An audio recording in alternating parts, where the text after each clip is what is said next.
HHR ನ್ಯೂಸ್ಗೆ ಸ್ವಾಗತ. ಬಲ್ಡೋಟ ಕಾರ್ಖಾನೆ ವಿಸ್ತರಣೆ ವಿರುದ್ಧ ಬಿಜೆಪಿ ಜೆಡಿಎಸ್ ಶಾಸಕರು ಅಧಿವೇಶನದಲ್ಲಿ ಧ್ವನಿ ಎತ್ತಲಿ ಕೊಪ್ಪಳ ಹೋರಾಟಗಾರರು. ಸುದ್ದಿ ವಿವರಣೆ. ಕೊಪ್ಪಳದಲ್ಲಿ ನಡೆದ ಅನಿರ್ದಿಷ್ಟ ಧರಣಿ ಸತ್ಯಾಗ್ರಹದಲ್ಲಿ ಬಿಜೆಪಿ ಹಾಗೂ ಜೆಡಿಎಸ್ ಮುಖಂಡರು ಬಲ್ಡೋಟ ಕಾರ್ಖಾನೆ ವಿಸ್ತರಣೆ ವಿರುದ್ಧ ಅಧಿವೇಶನದಲ್ಲಿ ಧ್ವನಿ ಎತ್ತಿ ವಿರೋಧ ಪಕ್ಷದ ನಾಯಕ ಆರ್ ಅಶೋಕ್ ಅವರು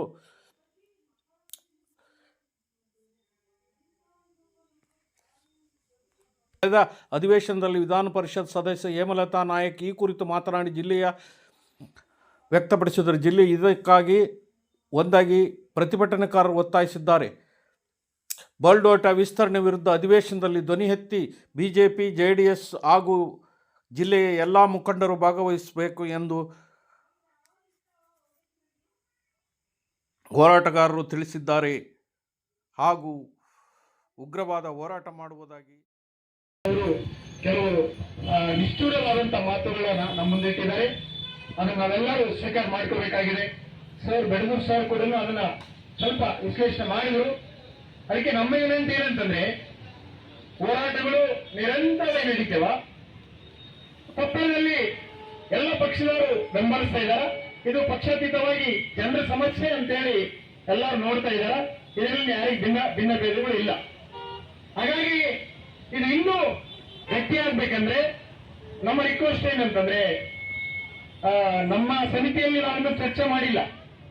ಈಗೇನು ಅಧಿವೇಶನ ನಡೆದಿದೆ, ಇವತ್ತು ನಾಳೆ ಬಂದಿದೆ ಅಧಿವೇಶನ, ಸೋಮವಾರ ಮತ್ತೆ ಪ್ರಾರಂಭ ಆಗ್ತದ. ಎಲ್ಲ ಪಕ್ಷದವರಿಂದ ವಿನಂತಿ ಮಾಡಿಕೊಳ್ತೀವಿ. ಜೆಡಿಎಸ್ನವರು ಇಲ್ಲಿನ ಚಂದ್ರಶೇಖರ್ ಅವರು ಇರ್ಬೋದು ಅಥವಾ ವೀರೇಶ್ ಮಾಂತಾಯಿ ಮಠದವರು ಇರ್ಬೋದು, ನೀವು ನಮಗೆ ಅಲ್ಲಿನ ಮುಖಂಡರಿಗೆ ಬೆಂಗಳೂರಿನಲ್ಲಿ ಮಾತಾಡೋದಕ್ಕೆ ನಮಗೇನಾದ್ರು ಅಲ್ಲಿ ಒಂದು ನಿಯೋಗ ತಗೊಂಡು ಹೋಗೋದಕ್ಕೆ ಅವಕಾಶ ಕೊಟ್ರೆ, ನಾವೊಂದು 2-3 ಜನ ಮುಖಂಡರು ಅಲ್ಲಿಗೆ ಬರ್ತೀವಿ, ಅಲ್ಲಿ ಚರ್ಚೆ ಮಾಡ್ತೀವಿ. ನಿಮ್ಮ ಜೆಡಿಎಸ್ನ ಒಂದು ಶಾಸಕಾಂಗ ಪಕ್ಷದ ಮುಖಂಡರಿದ್ದಾರ, ಅಧಿವೇಶನದಲ್ಲಿ ಧ್ವನಿ ಎತ್ತಂಗ ಅವ್ರಿಗೆ ನಾವು ಮಾಡೋದಕ್ಕೆ ಅಥವಾ ಚರ್ಚೆ ಮಾಡೋದಕ್ಕೆ ಒಂದು ಅವಕಾಶ ಸಿಗ್ತದ. ಹಾಗಾಗಿ ಅಲ್ಲಿ ಯಾವಾಗಲೂ ಅಧಿವೇಶನದಲ್ಲಿ ಯಾರು ಧ್ವನಿ ಎತ್ತಬೇಕಂದ್ರೆ ವಿರೋಧ ಪಕ್ಷದವರು ಧ್ವನಿ ಎತ್ತಬೇಕು. ಯಾರು ಒಂದು ಆಡಳಿತ ಪಕ್ಷದ ಧ್ವನಿ ಎತ್ತಲ್ಲ. ಮುಖ್ಯವಾಗಿ ಈ ಒಂದು ತಾಲೂಕಿನ ಶಾಸಕರು ಯಾವನ್ನೂ ಧ್ವನಿ ಎತ್ತಲ್ಲ. ಹಿಂದಿನ ಒಂದು ಅಧಿವೇಶನದಲ್ಲಿ ಮಾತಾಡಿದ್ರು, ಅದು ಕೂಡ ಏನಂತಂದ್ರೆ ಇದುವರೆಗೆ ನೀವು ಮಾತಾಡಿಲ್ಲ ಅನ್ನೋ ಒಂದು ಒತ್ತಾಯ ಕೂಗಿದ್ದರಿಂದ ಅವ್ರು ಮಾತಾಡಿದ ಹೊರತು ಬಲ್ಡೋಟನ್ನ ಸಂಪೂರ್ಣವಾಗಿ ಅದನ್ನ ಕಳಿಸ್ಬೇಕನ್ನೋ ಉದ್ದೇಶದಿಂದ ಅವ್ರು ಮಾತಾಡಿಲ್ಲ. ಹಾಗಾಗಿ ವಿರೋಧ ಪಕ್ಷದವರು ಕೂಡ ನಮಗೆ ಏನು ಅಸೆಂಬ್ಲಿಯಲ್ಲಿ ಅಥವಾ ಅಧಿವೇಶನದಲ್ಲಿ ನಮಗೆ ಸಾಥ್ ಕೊಡಬೇಕಾಗುತ್ತೆ. ಹಾಗಾಗಿ ಇಲ್ಲಿನ ಬಿಜೆಪಿ ಅವರು ಹೇಮಲತಾ, ನಮ್ಮ ಏನು ನಾಯಕರು ಹೇಮಲತಾ ನಾಯಕ್ ಅವರು ಮತ್ತೆ ಇಲ್ಲಿರ್ತಕ್ಕಂಥ ಬಿಜೆಪಿ ಮುಖಂಡರ ಭೇಟಿ ಮಾಡಿಸೋದಕ್ಕೆ ನಮಗೆ ಒಂದು ವ್ಯವಸ್ಥೆ ಮಾಡಬೇಕು ಮತ್ತು ಒಂದು ಅವರಿಗೆ ಅಪಾಯಿಂಟ್ಮೆಂಟ್ ಬೇಕು. ಯಾಕಂದ್ರೆ ಅಲ್ಲಿರ್ತಕ್ಕಂಥ ರಾಜ್ಯಾಧ್ಯಕ್ಷರು ಇರ್ಬೋದು, ವಿಜಯೇಂದ್ರ ಇರ್ಬೋದು ಅಥವಾ ವಿರೋಧ ಪಕ್ಷದ ನಾಯಕ ಅಶೋಕ್ ಅವರು ಇರ್ಬೋದು, ಇವ್ರ ಜೊತೆ ಮಾತಾಡೋದಕ್ಕೆ ಏನಾದ್ರು ಒಂದು ನೀವು ಅಪಾರ್ಟ್ಮೆಂಟ್ ಹೊರಸ್ತಕ್ಕಂಥದ್ದು ನಾವು, ಯಾಕಂದ್ರೆ ಇನ್ನೂ ಒಂದು 27-28ರವರೆಗೆ ಕೂಡ ಅಧಿವೇಶನ ನಡೀತದ. ಆ ಒಂದು ಕೆಲಸ ಮಾಡಿದ್ರೆ ಅಧಿವೇಶನದಲ್ಲಿ ಇದ್ರ ಬಗ್ಗೆ ಧ್ವನಿ ಆಗ್ತದ. ಯಾಕಂದ್ರೆ ಸ್ವಾಮಿಯವರ ಒಂದು ನೇತೃತ್ವದಲ್ಲಿ ಹೋರಾಟ ನಡೆದಿದೆ ಅಂತೇಳಿ ಎಲ್ಲರಿಗೂ ಗೊತ್ತಿದೆ. ಹಾಗಾಗಿ ಸ್ವಾಮಿಯವರು ನಮ್ಮಲ್ಲಿ ಇವತ್ತು ಮುಂಚೂಣಿ ಇಲ್ಲ ಕೂಡ ಎಲ್ಲ ರೀತಿಯಿಂದ ನಮಗೆ ಬೆಂಬಲಿಸ್ತಾ ಇದ್ದಾರೆ. ಹಾಗಾಗಿ ವೀರೇಶ್ ಅವರು ಇದನ್ನ ತಮ್ಮ ಪಕ್ಷದ ಮುಖಂಡರ ಜೊತೆ ಮಾತಾಡಬೇಕಂತಕ್ಕಂಥ ವಿನಂತಿ ಆಗಿದೆ. ಈ ಹೋರಾಟಕ್ಕೆ ಇನ್ನೂ ಶಕ್ತಿ ಬರ್ತದ ಮತ್ತು ಹೋರಾಟದ ಒಂದು ಹೆಜ್ಜೆ ಮುಂದುವರ್ತದ ಅಂತಕ್ಕಂಥ ವಿನಂತಿ ನಾವು ಮಾಡಿಕೊಳ್ತಾ ಇದ್ದೀವಿ. ಮತ್ತು ಜೆಡಿಎಸ್ ಕಾಂಗ್ರೆಸ್ ಬಿಜೆಪಿ ಅವರಿಗೆ ಕೆಲಸ ಮಾಡಬೇಕಂತಕ್ಕಂಥದ್ದು. ಜೊತೆಗೆ ನನ್ನ ವಿನಂತಿ ಏನಂತಂದ್ರೆ, ನಾವು ನಿರಂತರವಾಗಿ ಹೋರಾಟ ಮಾಡತಕ್ಕಂಥ ಒಂದು ಅನಿವಾರ್ಯತೆ ಇದೆ ಈ ವಿಷಯಕ್ಕೆ ಸಂಬಂಧಪಟ್ಟಂಗ. ಯಾಕಂದ್ರೆ ಬಲ್ಡೋಟ ಕಂಪನಿ ಕೇವಲ ಒಂದು ರಾಜ್ಯನಲ್ಲ, ಇಡೀ ರಾಷ್ಟ್ರನೇ ನಿಯಂತ್ರಣ ಮಾಡತಕ್ಕಂಥ ಒಂದು ದೈತ್ಯ ಶಕ್ತಿ ಅದು.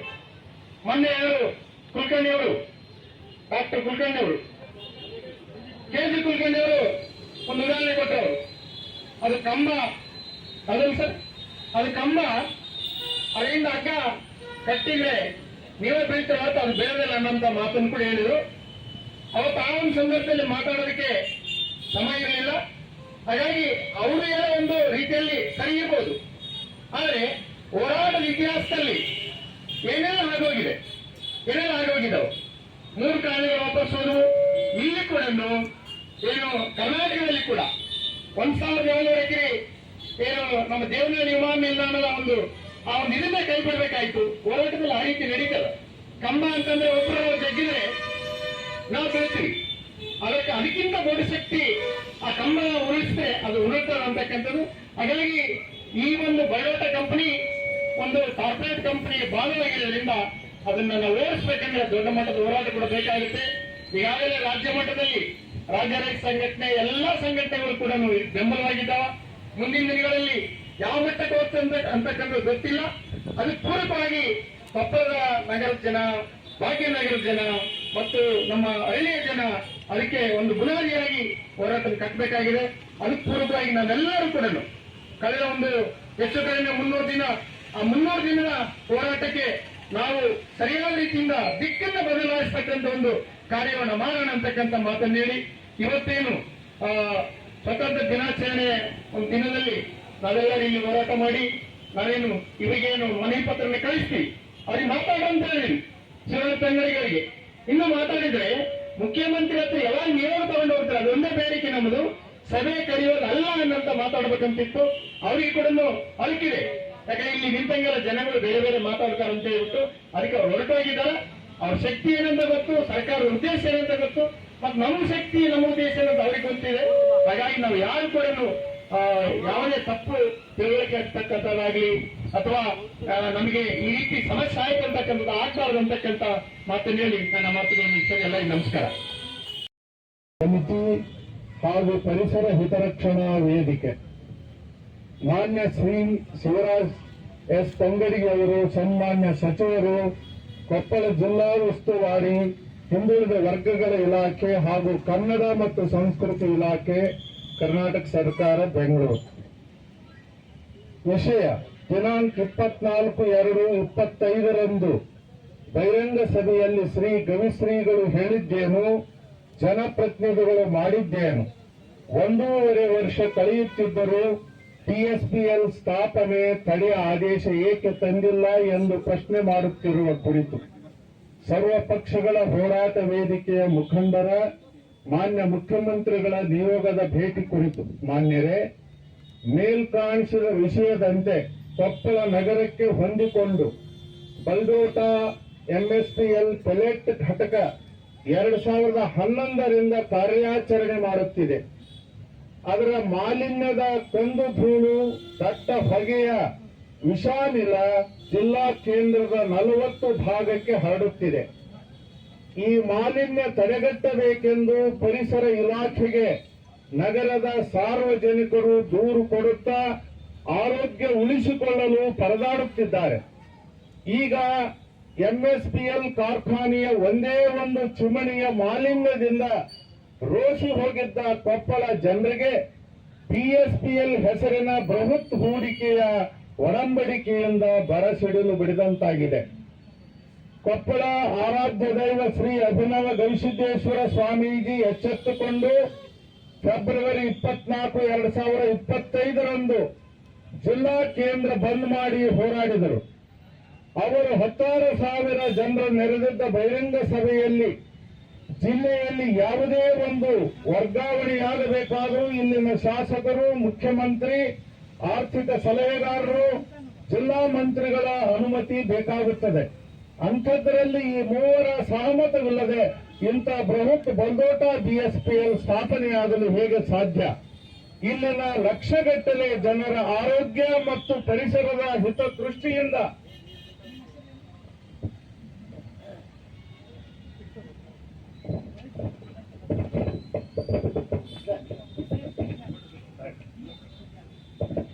ಹಿತದೃಷ್ಟಿಯಿಂದ ರದ್ದುಪಡಿಸಿ ಆದೇಶ ತರಬೇಕೆಂದು ತಮ್ಮಗಳ ಮೂವರಿಗೂ ಧರ್ಮಾದೇಶ ಮಾಡಿದ್ದರು. ಆಗ ತಮ್ಮ ನೇತೃತ್ವದಲ್ಲಿ ಮಾನ್ಯ ಮುಖ್ಯಮಂತ್ರಿಗಳಾದ ಶ್ರೀ ಸಿದ್ದರಾಮಯ್ಯ ಅವರಲ್ಲಿಗೆ ಸರ್ವಪಕ್ಷದ ನಿಯೋಗ ಕೊಂಡೊಯ್ದು ಮನವರಿಕೆ ಮಾಡಿ ತಾತ್ಕಾಲಿಕವಾಗಿ ಸ್ಥಾಪನೆಯ ಚಟುವಟಿಕೆಗಳಿಗೆ ತಡೆ ಮಾಡಿಸಿದ್ದಿರಿ. ಈ ನಿಮ್ಮ ಕಳಕಳಿಗೆ ಕೊಪ್ಪಳ ಜನ ಕೃತಜ್ಞರಾಗಿದ್ದಾರೆ. ಈಗ 1.5 ವರ್ಷ ಕಳೆಯುತ್ತಾ ಬಂದಿದೆ, ಆದರೆ ಈ ಸ್ಥಾಪನೆಯ ಶಾಶ್ವತ ತಡೆ ಆದೇಶ ಬಂದಿಲ್ಲ. ಆದ್ದರಿಂದ ಕೊಪ್ಪಳ ಭಾಗ್ಯನಗರದ ಜನರಿಗೆ ಆತಂಕ ಹೆಚ್ಚಾಗಿದೆ. ಈಗ ಸಂಪುಟದಲ್ಲಿ ಜಿಲ್ಲೆಗೆ 2 ಸಚಿವರಾಗಿದ್ದು ಮತ್ತಷ್ಟು ಶಕ್ತಿ ಬಂದಿದೆ. ಇದೇ ಸಂದರ್ಭದಲ್ಲಿ ಈಗಿರುವ 22 ಬಾಧಿತ ಹಳ್ಳಿಗಳ ಜನರ ಜೀವ, ಆರೋಗ್ಯ, ಕೃಷಿ, ಅಂತರ್ಜಲ, ಜಲಮೂಲಗಳು ಉಳಿಯಬೇಕಾದ್ರೆ ಮಾಲಿನ್ಯಕಾರಕ 28 ಬೃಹತ್ ಸಣ್ಣ ದೊಡ್ಡ ಸೇರಿ 202 ಕಾರ್ಖಾನೆಗಳ ಮಾಲಿನ್ಯ ನಿಯಂತ್ರಣಕ್ಕೆ ಬರಬೇಕು. ಇಲ್ಲದಿದ್ದರೆ ಅವುಗಳು ಒಂದಾಗಬೇಕೆನ್ನುವ ಅರ್ಥದಲ್ಲಿ ನಮ್ಮನ್ನು ಜಪಾನ್ ಮಾಡುವುದು ಬೇಡ, ಜೋಪಾನ ಮಾಡಿ ಎಂದು ಕವಿಶ್ರೀಗಳು ಹೇಳಿದ್ದರು. ಅದರ ಭಾಗವಾಗಿ 9 ಕಾರ್ಖಾನೆಗಳಿಗೆ ಎನ್ಪಿಡಿ ನೀಡಲಾಗಿದೆ. 5 ಕಾರ್ಖಾನೆಗಳಿಗೆ ಮುಚ್ಚುವ ಆದೇಶ ಮಾಡಿ 2 ಮಾತ್ರ ಮುಚ್ಚಲಾಗಿದೆ. ಸಿಪಿಸಿಬಿಯಿಂದ ಕಲ್ಯಾಣಿ ಸ್ಟೀಲ್ ಮುಚ್ಚಿ ಕೆಲವೇ ದಿನಗಳಲ್ಲಿ ಪುನಃ ಆರಂಭ ಮಾಡಲಾಗಿದೆ. ಇನ್ನುಳಿದ ಕಾರ್ಖಾನೆಗಳ ಮಾಲಿನ್ಯ ನಿಯಂತ್ರಣದಲ್ಲಿ ಇಲ್ಲ ಎನ್ನಲು ರೈತರು ನಿರಂತರವಾಗಿ ದೂರು ಸಲ್ಲಿಸುತ್ತಿದ್ದಾರೆ ಎನ್ನುವ ಸಂಗತಿಯನ್ನು ಇಲ್ಲಿ ಹೇಳಲಾಗಿದೆ. ಬೀದರ್ ಹುಮನಾಬಾದ್ ನದಿ ಜಲಮೂಲಗಳ ಮಾಲಿನ್ಯಕ್ಕೆ ಕಾರಣವಾದ ಅಲ್ಲಿಯ ಕಾರ್ಖಾನೆಗಳನ್ನು ಮಾನ್ಯ ಸಚಿವರಾದ, ಇದು ಬಹಳ ಮುಖ್ಯವಾದಂತ ಪ್ಯಾರಾಗಿದೆ, ಬೀದರ್ನಲ್ಲಿ ಅಲ್ಲಿಯ ಜಿಲ್ಲಾ ಸಚಿವರಾದಂತ ಖಂಡ್ರೆಯವರು ಪರಿಸರ ಮಾಲಿನ್ಯ ಮಾಡತಕ್ಕಂತ ಕಾರ್ಖಾನೆಗಳ ಬಗ್ಗೆ ಇನ್ನೊಂದು ಪ್ಯಾರ ಇದೆ ಅಷ್ಟೇ. ನಾವೇನೇ ಅವರ ಹೆಚ್ಚಿನ ಸಮಯವನ್ನು ತೆಗೆದುಕೊಳ್ಳಬೇಕನ್ನೋದು ನಮ್ಗೇನಿಲ್ಲ. ಬೀದರ್ ಹುಮನಾಬಾದ್ ನದಿ ಜಲಮೂಲಗಳ ಮಾಲಿನ್ಯಕ್ಕೆ ಕಾರಣವಾದ ಅಲ್ಲಿನ ಕಾರ್ಖಾನೆಗಳನ್ನು ಮಾನ್ಯ ಸಚಿವರಾದ ಈಶ್ವರ್ ಖಂಡ್ರೆಯವರು ತಕ್ಷಣ ಕ್ರಮಕ್ಕೆ ಮುಂದಾಗಿ ಬಂದ್ ಮಾಡಿಸಿದ ರೀತಿಯಲ್ಲಿ ತುಂಗಭದ್ರಾ ಜಲಾಶಯ ಸಂಪೂರ್ಣ ವಿಷವಾಗಲು ಕಾರಣವಾದ ಕಾರ್ಖಾನೆಗಳನ್ನು ತಾವು ಬಂದ್ ಮಾಡಿಸಬೇಕಾಗಿ ವಿನಂತಿ. ಕೋಟಿಗಟ್ಟಲೆ ಜನರ ಜೀವನಾಡಿಯಾಗಿರುವ ತುಂಗಭದ್ರಾ ನದಿ ಜಲಮೂಲಗಳು ಕಾರ್ಖಾನೆ ಬಿಡುವ ತ್ಯಾಜ್ಯದಿಂದ ವಿಷವಾಗುತ್ತಿರುವುದು ಸಾಮಾನ್ಯ ಸಂಗತಿಯಲ್ಲ. ಮತ್ತು ಈ ವಿಷಕಾರುವ ಕಾರ್ಖಾನೆಗಳಿಗೆ ಇದೇ ಜಲಾಶಯದಿಂದ ನೀರು ಕೊಡುವುದನ್ನು ನಿಲ್ಲಿಸಿ ರೈತರ ಸಂಪೂರ್ಣ ಕೃಷಿ ಮತ್ತು ಕುಡಿಯಲಿಕ್ಕೆ ಈ ನೀರು ಮೀಸಲಿಟ್ಟರೆ ಇಲ್ಲಿನ ಆರ್ಥಿಕತೆ ಸುಸ್ಥಿರವಾಗಿರುತ್ತದೆ. ಕೊನೆಯ ಪ್ಯಾರ, ಕಳೆದ 2025 ಅಕ್ಟೋಬರ್ 31ರಿಂದ ಕೊಪ್ಪಳ ನಗರಸಭೆ ಆವರಣದಲ್ಲಿ 289ನೇ ದಿನ, ಅಂದ್ರೆ ಇದು ಸ್ವಾತಂತ್ರ್ಯ ದಿನೋತ್ಸವದ ಇವತ್ತಿಗೆ 289ನೇ ದಿನ ಆಯ್ತು. 300ನೇ ದಿನದ ಒಂದು ಕಾರ್ಯಕ್ರಮವು ಕೂಡ ಇದೆ. ನಮ್ಮ ನಡೆ ಶಾಸಕರ ಮನೆಯ ಕಡೆಗೆ ಅಂತ ನಾವು ಈಗಾಗಲೇ ಘೋಷಣೆ ಮಾಡಿದ್ದೇವೆ, ಹೋರಾಟ ಸಮಿತಿ ನಿರ್ಣಯಿಸಿದೆ. 289ನೇ ದಿನದಲ್ಲಿ ಧರಣಿ ಸತ್ಯಾಗ್ರಹ ನಡೆಯುತ್ತಿದೆ. ಇದರ ಭಾಗವಾಗಿ ದಿನಾಂಕ 23/3/2026ರಂದು ಬೆಂಗಳೂರು ಸ್ವಾತಂತ್ರ್ಯ ಉದ್ಯಾನದಲ್ಲಿ ರಾಜ್ಯದ ಪ್ರಮುಖ ಮಠಾಧೀಶರು, ಹೋರಾಟಗಾರರು, ಸಾಹಿತಿಗಳು, ಚಲನಚಿತ್ರ ನಟರು ಬೆಂಬಲಿಸಿದ ಸತ್ಯಾಗ್ರಹವನ್ನು ಕೊಪ್ಪಳದ ಕಾರ್ಖಾನೆ ಬಾಧಿತ ಜನರು ನಡೆಸಿರುತ್ತಾರೆ.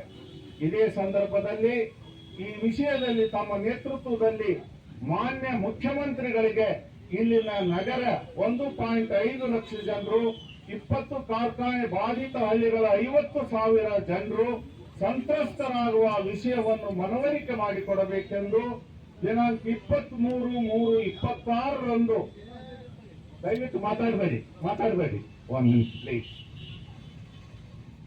23 ಜಿಲ್ಲೆಯ ಸರ್ವ ಪಕ್ಷಗಳ ಮುಖಂಡರು, ಜನಪ್ರತಿನಿಧಿಗಳು ಮತ್ತು ಹೋರಾಟ ವೇದಿಕೆಯ ಪ್ರಮುಖರ ನಿಯೋಗದಿಂದ ಮಾನ್ಯ ಮುಖ್ಯಮಂತ್ರಿಗಳನ್ನು ಭೇಟಿ ಮಾಡಲು ಪ್ರಯತ್ನಿಸಿದೆವು. ದಾವಣಗೆರೆ, ಬಾಗಲಕೋಟೆ ಉಪಚುನಾವಣೆಗೆ ಮುಖ್ಯಮಂತ್ರಿಗಳು ತೆರಳಿದ್ದರಿಂದ ಸಾಧ್ಯವಾಗಲಿಲ್ಲ. ಆ ದಿನ ನಮ್ಮ ನಿಯೋಗದ ಭೇಟಿಗೆ ಅವಕಾಶ ಮಾಡಿಸಬೇಕೆಂದು ತಮ್ಮಲ್ಲಿ ಕೇಳಿಕೊಂಡದ್ದು ತಮ್ಮ ಅನಾರೋಗ್ಯದಿಂದ ಫಲಿಸಲಿಲ್ಲ.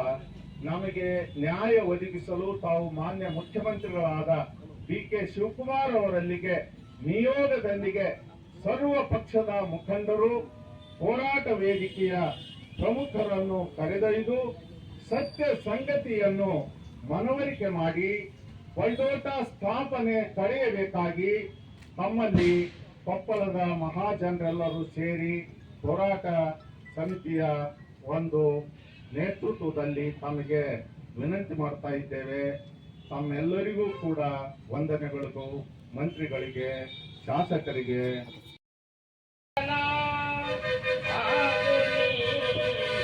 ಅನಿಕೇತನ ರೂಪಗಳನ್ನು ದಾಟಿ ನಾಮಕೋಟಿಗಳನ್ನು ಮಿತಿ ರೂಪಗಳನ್ನು